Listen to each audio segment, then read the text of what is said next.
manais makameno sa buwis na sa mga inaangkat na mga produkto, pwede na rin sa rekto. Yan ang tinutukan ni Mark Zambrano. Exclusive mo.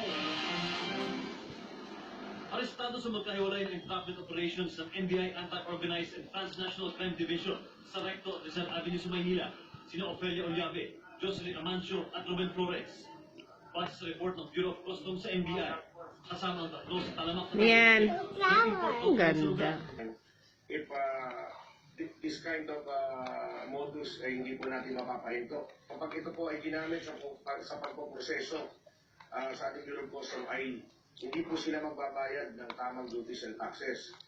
Ang worst doon, yung ibang commodity, po pwedeng hindi na po sila talaga magbayad ng anumang duties and taxes. Value-added tax na lang po yung kanilang babayaran. 5 ACTA certificates ang nakuha mula kina Amancio Flores na kanilang binibenta ng 4,000 pesos kada isa. 3 ACTA documents at 10 blankong ACTA documents naman ang na-recover kay Ollave na binibenta niya naman ng 4,500 pesos kada isa. Ayon sa NBI, maaaring malaking sindikato na nagpapatakbo sa grupo. Ito mga documents, magkaiba ng kulay. Ito, medyo... Malunggay yan. kulay niya. Ito, medyo lighter. Malunggay. Ito, only shows na...